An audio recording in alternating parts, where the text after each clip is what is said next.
কত লাভ আছে কেন?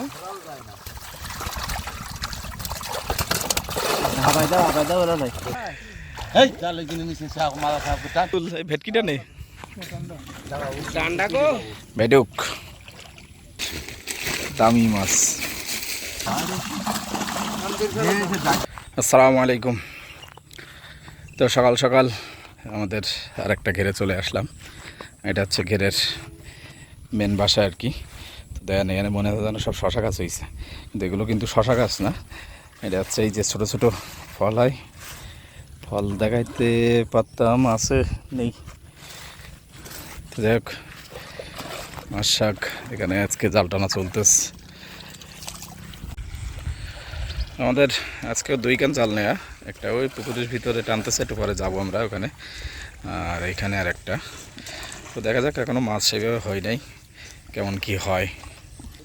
ওগুলার মধ্যে মাছ আছে বলতেছে, এখন কতদূর কি করা যায়। তো পুকুরি জাল টেনতেছে আর কি। এখানে খুব একটা মনে হয় মাছ হবে না, এই মাছ কটা তুলে দেওয়া হচ্ছে। টাকা টাকা করো, টাকা তো এই হচ্ছে মাছ, দামি মাছ।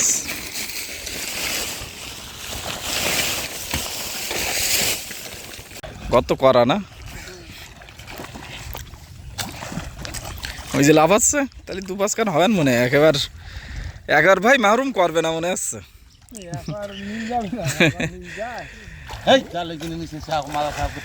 দেখা যাক কি হয়, জাল তুললি বোঝা যাবে।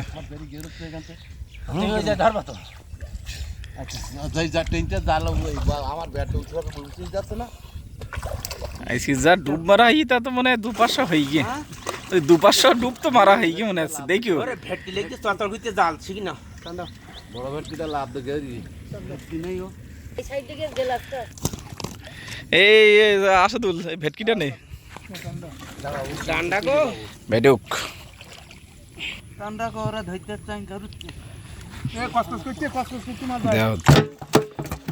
দেখা যাক কি হয় লাস্ট পর্যন্ত।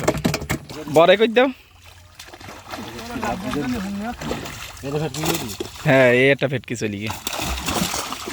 রুই মাছ দুটি একটা যায় যে কি যা, ভেটকি না গেলেই হইল। দরকার তো ভেটকি ধরার।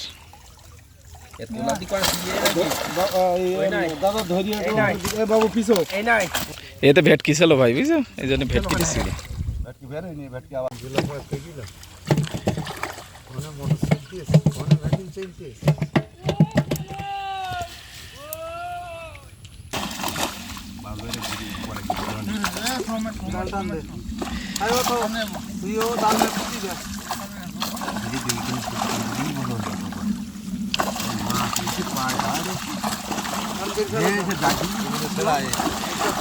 ভেটকি মাছ পড়লিও কাটবে,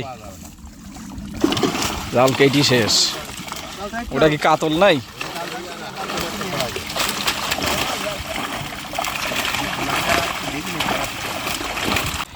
তো যাই হোক, সেই জাল টানার পরে আমাদের এই মাছ হচ্ছে এই দেখেন। আজকে ভেটকি হয়েছে মোটামুটি, আলহামদুলিল্লাহ খুব ভালো ভেটকি হয়েছে। হ্যাঁ, ভেটকিগুলো কিন্তু আমাদের সব জুয়ারে ওঠে, এগুলো আমরা অবশ্য ঘেরে ছাড়ি না এই জন্য যে আমাদের বাগদা চিংড়ির যেহেতু ঘের, প্রচুর পরিমাণ আপনার চিংড়ি মাছ, বাগদা চিংড়ি খায়। কি করতেছ?